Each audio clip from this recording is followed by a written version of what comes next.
Me llamo Elena Montes y tenía 30 años cuando finalmente entendí que algunas personas nunca me verían. Era diseñadora de interiores, exitosa bajo cualquier estándar. Pero el éxito no arreglaba el vacío que había estado allí desde que era una niña. Tenía padres y una hermana menor, Mariana. Desde que tengo memoria, Mariana era la favorita. No era algo sutil. Cuando yo tenía 7 años y Mariana 5, gané el segundo lugar en el concurso de arte de la escuela. Llevé la cinta a casa, emocionada por mostrársela a mamá y papá. Mariana había aprendido a atarse los zapatos ese mismo día. ¿Adivinen a quién celebraron en la cena? Mamá preparó el postre favorito de Mariana y papá tomó fotos de sus pies con esos zapatos recién atados. Mi cinta fue a parar a un cajón en algún lugar. Cuando tenía 10 años, entré al cuadro de honor. Mariana recibió un trofeo de participación en fútbol.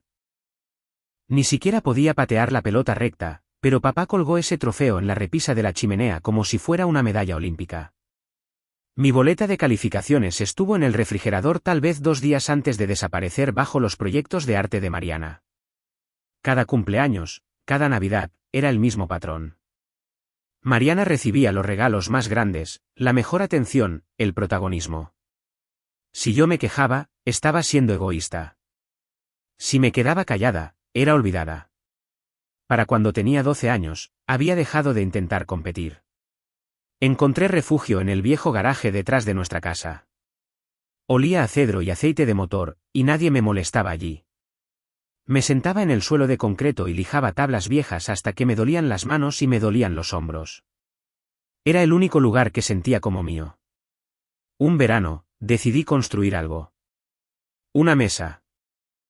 No tenía un plan real, solo un poco de madera de desecho y herramientas básicas que encontré en el garaje. Las patas quedaron desiguales. Los bordes eran ásperos. Pero cuando terminé y di un paso atrás, esa mesa estaba de pie. Fue la primera cosa en mi vida por la que nadie podía atribuirse el mérito. Ni mamá, ni papá, ni Mariana, solo yo. Esa mesa me siguió a todas partes después de eso. Cuando fui a la universidad con una beca, me la llevé conmigo. Mamá preguntó por qué quería esa cosa vieja y golpeada cuando podían comprarme un escritorio real. No me molesté en explicarlo.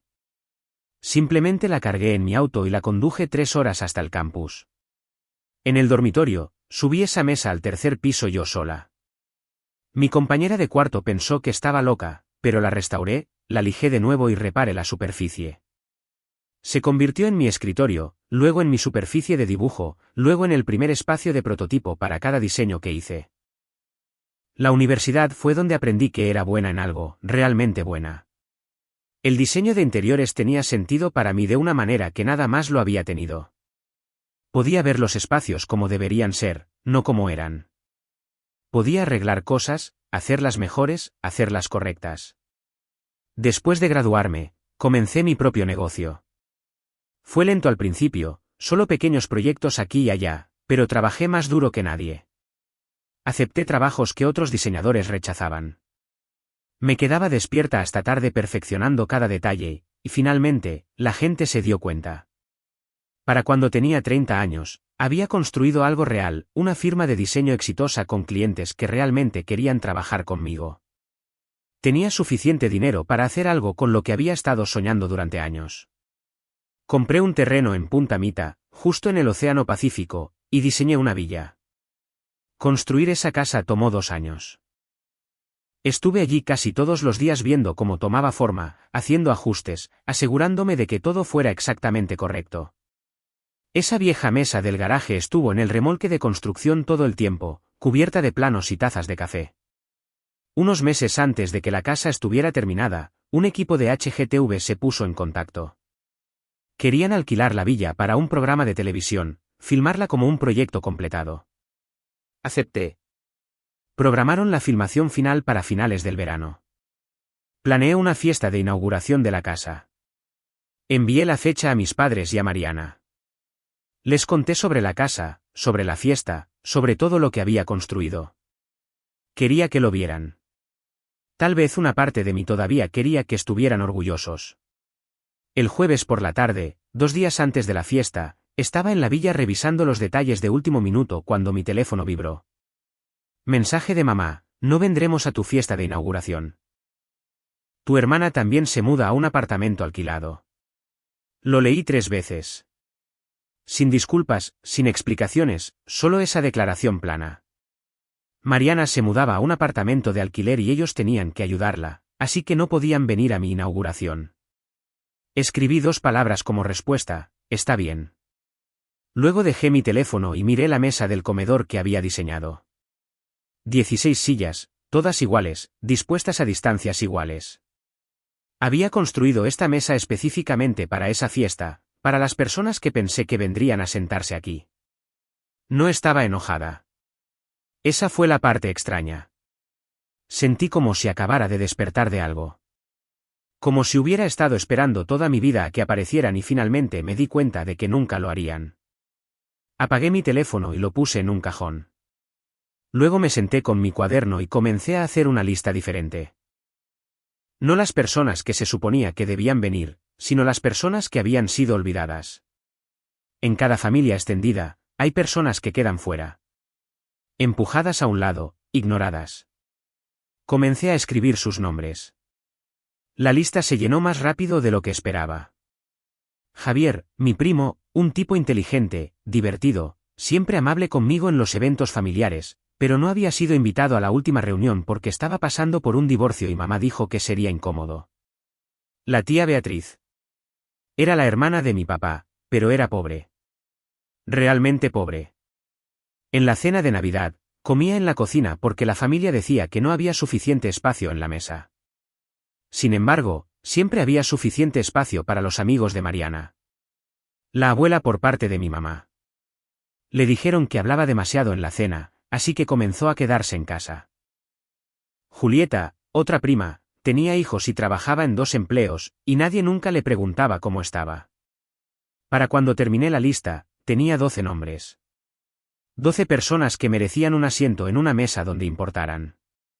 A la mañana siguiente, abrí mi computadora portátil y escribí un mensaje: cena corta y sencilla este sábado en mi casa en Punta Mita. Vengan con hambre. Lo envié con mi dirección a todos los de esa lista. Luego comencé a organizar. Llamé a una empresa de catering con la que había trabajado antes, la buena que no escatimaba en gastos. Pedí todo: aperitivos, platos principales, postres. Nada barato, nada que hiciera sentir a alguien como un invitado de segunda clase. Luego, pedí la vajilla. Vajilla real, no platos desechables. Quería que todo fuera idéntico. Los mismos platos, los mismos vasos, los mismos cubiertos. Sin juegos que no combinaran, sin bordes astillados. Nadie se iba a sentir como un marginado en mi mesa. Pasé la tarde escribiendo tarjetas a mano, una para cada lugar en la mesa. Un mensaje simple en cada una: tú perteneces aquí. Usé buena cartulina, escribí cuidadosamente con tinta negra. 16 tarjetas en total, una para cada silla. El viernes por la noche llegó rápido. Estaba en la villa revisando todo cuando apareció el equipo de HGTV. Llegaron antes de lo planeado, pero yo había aceptado dejarlos filmar hace meses. La productora, una mujer llamada Sara, explicó que querían obtener las últimas tomas del espacio terminado antes de que fuera habitado. No hay problema, dije. Hagan lo que necesiten hacer. Instalaron cámaras y luces mientras yo seguía trabajando. Apreté tornillos sueltos en las sillas, enderecé cojines, limpié el polvo de la encimera de piedra en la cocina. Me filmaron trabajando, hicieron preguntas sobre el diseño, sobre por qué construí la casa de esta manera. Quería crear un espacio donde todos tuvieran un asiento en la misma mesa, dije, sin pensarlo realmente. Solo diciendo la verdad. Sara me pidió que hablara más sobre eso. Le conté sobre la mesa, sobre las distancias iguales, sobre que no había cabecera. Ella asintió como si entendiera algo que yo no había dicho en voz alta. Filmaron hasta la medianoche.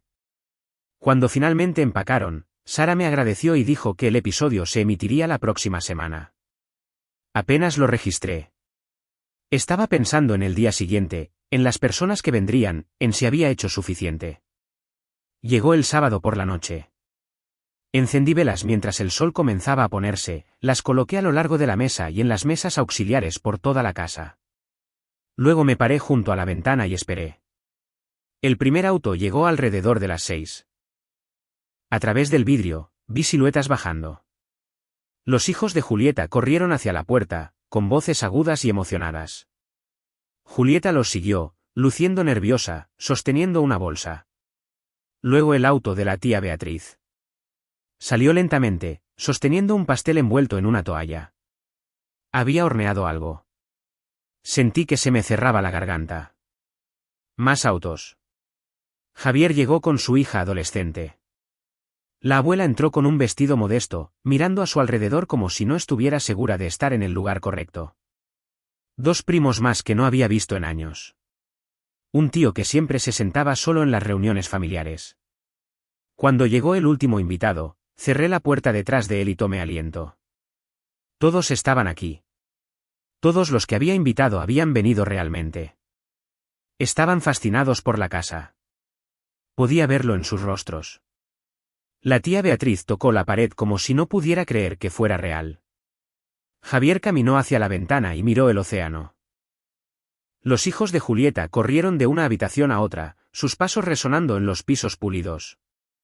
Me siguieron por cada habitación. Les mostré la cocina con su isla de mármol, la sala de estar con ventanas de piso a techo, los dormitorios de arriba con sus vistas al océano. La abuela seguía diciendo que era hermoso, simplemente hermoso. La tía Beatriz tenía lágrimas en los ojos. Cuando terminamos el recorrido, los llevé al comedor. Encontraron sus asientos, leyeron las tarjetas que había dejado. Algunos sonrieron, otros parecían que iban a llorar. Nos sentamos juntos. Salió la comida, plato tras plato. Nadie tuvo que servirse de la cocina. Nadie comió solo. Todos se sentaron en la misma mesa, en el mismo tipo de silla, con los mismos platos. No hubo brindis ruidosos, ni discursos obligatorios. Nadie le dijo a la abuela que hablara más bajo cuando comenzó a contar historias. Nadie comentó sobre la ropa de la tía Beatriz, ni sobre el divorcio de Javier o el trabajo de Julieta. Simplemente comimos, hablamos y reímos. En un momento, Julieta se inclinó hacia mí. Nunca llego a sentarme en la mesa principal, dijo en voz baja. Gracias por esto. Aquí no hay mesa principal, le dije. Ese es el punto. La velada se extendió. Los niños jugaban en la sala de estar mientras los adultos se demoraban en el postre.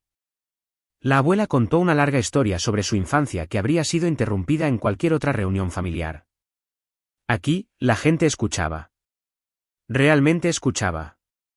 Cuando todos se fueron finalmente después de las 9, me quedé sola en el comedor. Las velas ardían bajas. Había que recoger los platos.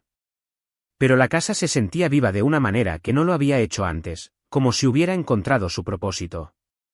El episodio de HGTV se emitió la semana siguiente. No había planeado verlo.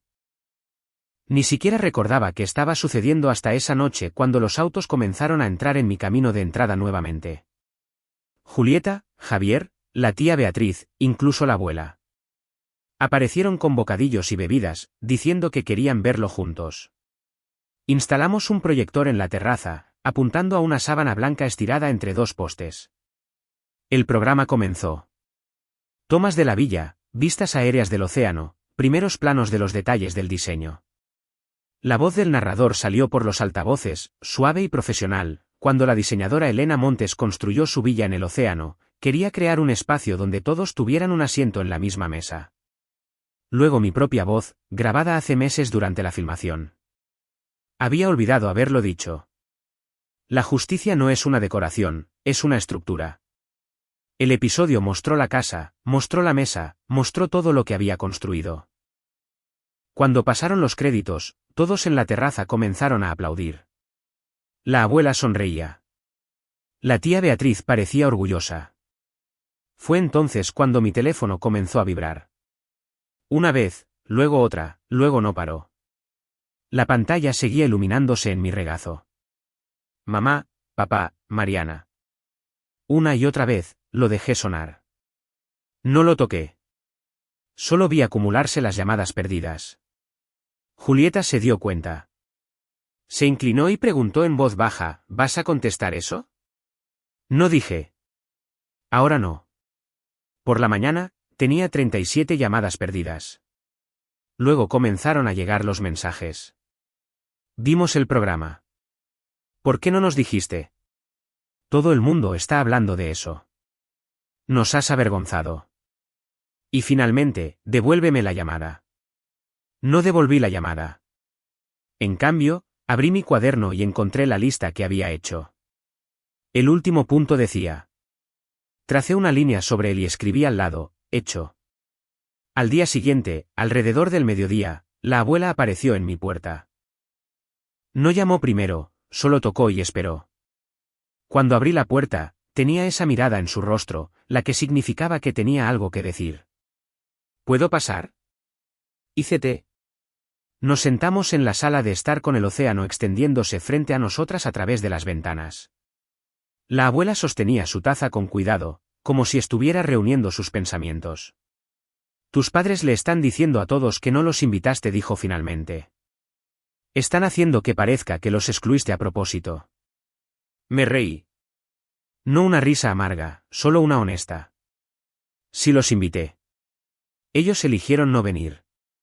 Yo lo sé, dijo la abuela. Y todos los que importan también lo saben. Pero están molestos por el programa. ¿Por cómo se vio? Se vio exactamente como fue, dije. No estuvieron allí porque eligieron a Mariana sobre mí. Otra vez. La abuela asintió. Solo quería advertirte. Se están alterando por esto. No voy a defenderme, dije. Todos los que son importantes para mí saben la verdad. Eso es suficiente. La abuela sonrió y me dio unas palmaditas en la mano. Bien. Eso es lo que quería escuchar. Sonó mi teléfono. Mamá. Lo miré por un minuto, luego contesté. Lo puse en altavoz. Elena, la voz de mamá se escuchaba falsamente suave. Vimos el episodio. Ha habido un enorme malentendido. No dije nada, solo esperé. El programa hizo parecer que te excluimos, pero eso no es cierto en absoluto. Mariana se estaba mudando ese fin de semana. No podíamos no ayudarla. ¿Lo entiendes, no? Guardé tu mensaje, dije con calma. Ese en el que dijiste que no vendrían. Puedo mostrárselo a cualquiera que esté interesado. La suavidad en su voz se desvaneció de inmediato. Estás exagerando de nuevo. Siempre te hemos apoyado. Simplemente no pensamos que quisieras hacer un espectáculo de tu inauguración. Siempre has sido tan reservada. Antes de que pudiera responder, se escuchó la voz de la abuela. Basta, Linda. Simplemente basta. Silencio en el otro extremo. Luego la voz de mamá, tensa. ¿Madre? He estado viéndote hacer esto desde que Elena era una niña, dijo la abuela. Siempre dándole la espalda. Siempre eligiendo a Mariana. Cada Navidad, cada cumpleaños, construías toda la casa alrededor de la comodidad de Mariana. Tú lo sabes, y yo lo sé. Eso no es cierto, la voz de mamá tembló. Es cierto, dijo la abuela en voz baja. Y ahora todo el pueblo lo ha visto. La llamada terminó. Mamá colgó sin decir otra palabra. La abuela me miró por encima de su taza de té y dijo que yo había hecho todo bien. Pasaron unos días. Pensé que tal vez ese sería el final del asunto. Luego, una mañana, escuché un auto en el camino de entrada. A través de la ventana, vi la camioneta de mamá. Los tres bajaron, mamá, papá, Mariana. Caminaron hacia la casa lentamente, mirando todo a su alrededor. El paisaje, las ventanas, la vista al océano. Mariana dijo algo lo suficientemente alto como para que lo escuchara a través de la puerta cerrada. Siempre he soñado con una casa como esta. Abrí la puerta. Los tres se giraron para mirarme. ¿Qué necesitan?, pregunté. Mamá sonrió. Esa sonrisa falsa que usaba cuando quería algo. Necesitamos hablar, cariño. Explicar todo. Resolver esto. Papá dio un paso adelante. Deberías hacer otra fiesta de inauguración solo para nosotros. Luego publicar fotos en las redes sociales mostrando que nos hemos reconciliado. Ayudaría a restaurar nuestra reputación. Realmente me reí. ¿Quieren que les organice una fiesta después de que se negaron a venir a la mía porque tenían que ayudar a Mariana a mudarse a un alquiler? Estás siendo dramática, dijo Mariana. Miró más allá de mí hacia la casa, estirando el cuello para ver más. De hecho, estaba pensando que podría mudarme aquí por un tiempo. Tienes todo este espacio. Nos ayudaría a reconectar como familia. Saqué mi teléfono, lo abrí en el teclado numérico. Si no están fuera de mi propiedad en el próximo minuto, llamaré a la policía. No te atreverías, dijo papá. Comencé a marcar. 9. Esto es una locura. La voz de Mariana se volvió aguda y cortante. ¿Realmente vas a llamar a la policía a tu propia familia? 1. Mamá agarró el brazo de papá. Vámonos. Está siendo irrazonable.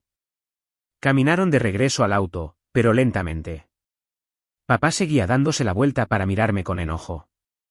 Mariana murmuraba algo en voz baja. El rostro de mamá estaba tenso de ira. Cuando llegaron al auto, papá gritó: «Vas a arrepentirte de esto. No puedes simplemente cortarnos la relación». Obsérvenme hacerlo, dije, y cerré la puerta. Miré a través de la ventana mientras se alejaban. Mariana gesticulaba salvajemente en el asiento trasero. Mamá estaba sentada rígida en el asiento del pasajero. La mandíbula de papá estaba apretada mientras conducía.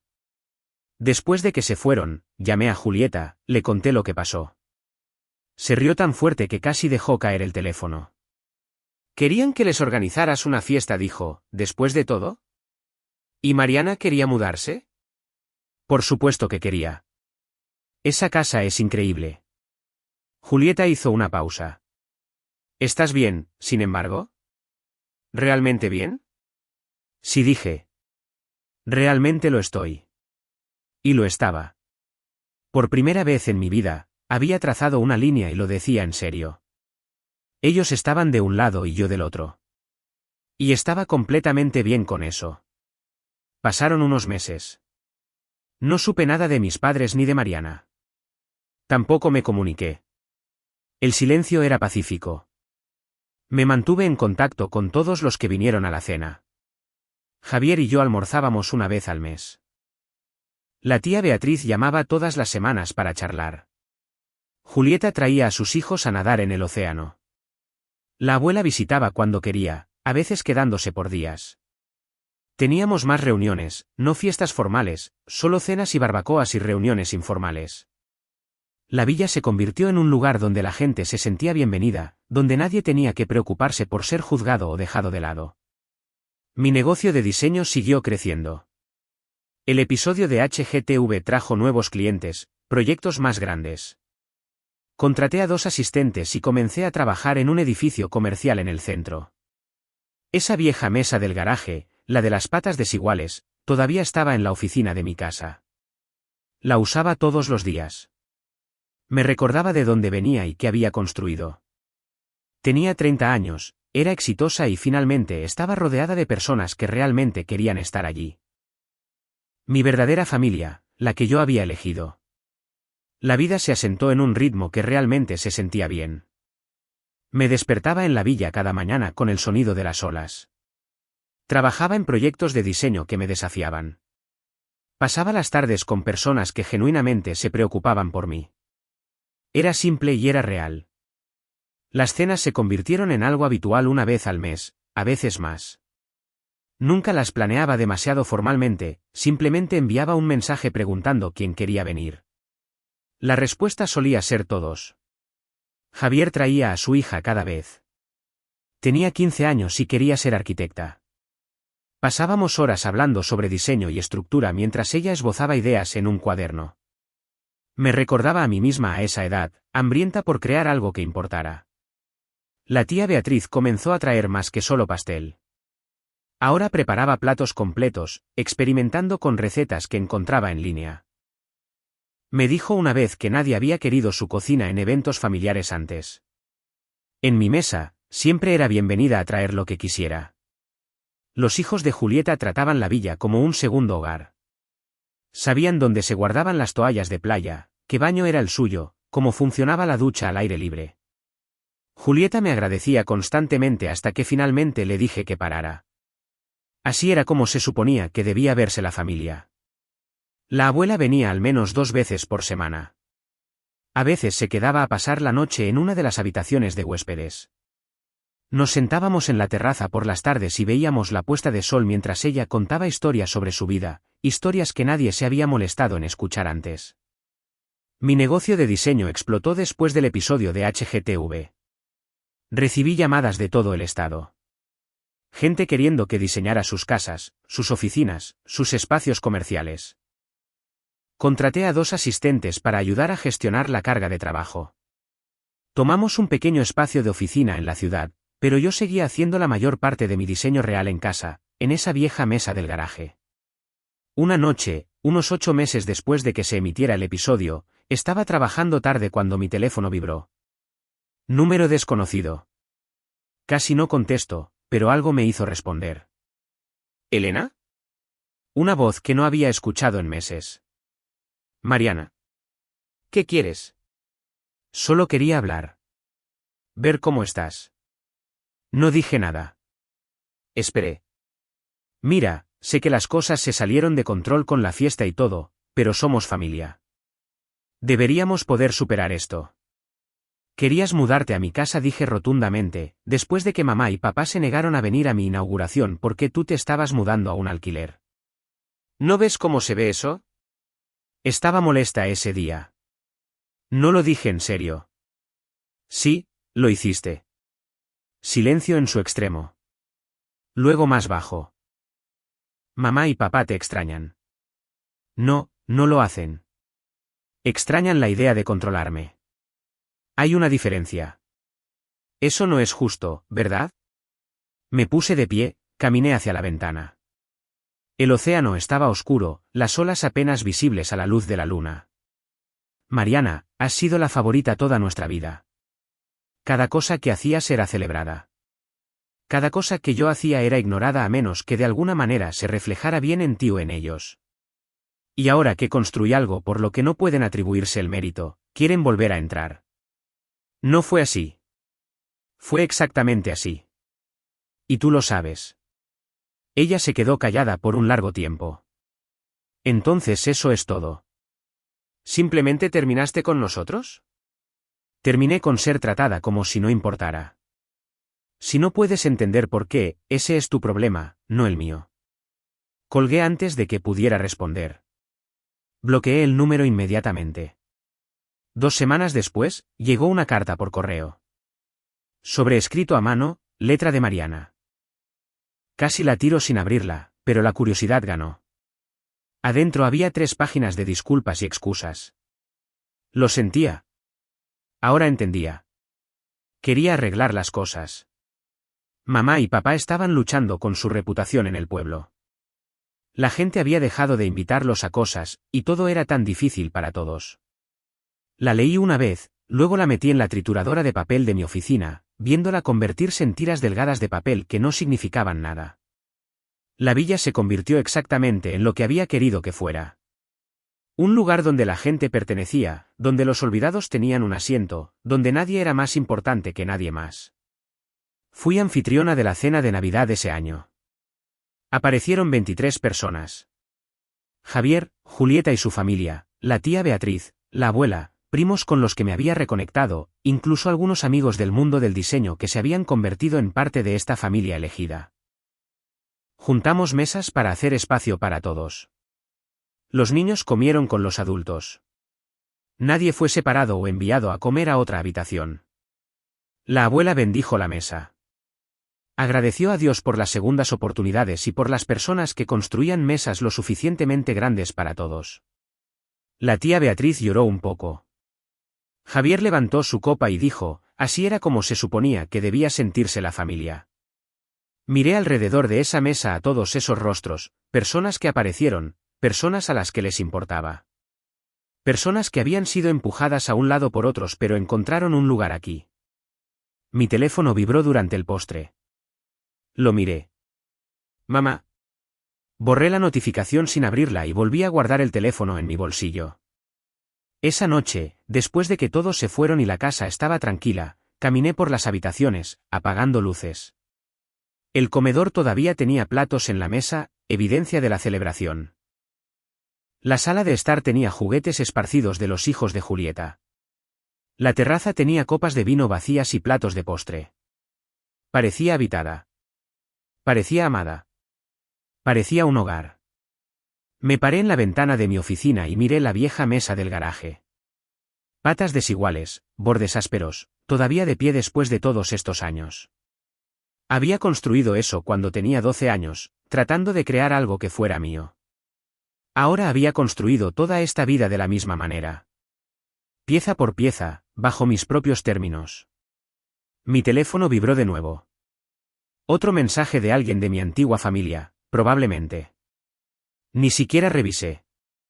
Simplemente lo apagué por completo y lo dejé sobre la mesa. Afuera, el océano chocaba contra la orilla con un ritmo constante. Adentro, todo estaba exactamente donde debería estar. Tenía 30 años. Había construido un negocio exitoso, un hermoso hogar y una familia que realmente aparecía. No la familia en la que nací, sino la que había elegido, la que me eligió a mí de vuelta. Y nunca había sido más feliz en toda mi vida. Algunas personas podrían pensar que debería perdonarlos. Darles otra oportunidad. Dejarlos entrar de nuevo. Pero había aprendido algo importante. No le debes a la gente acceso a tu vida solo porque compartes ADN. La familia se trata de aparecer, de preocuparse, de hacer que las personas sientan que importan. Mi verdadera familia estaba aquí, y eso era más que suficiente.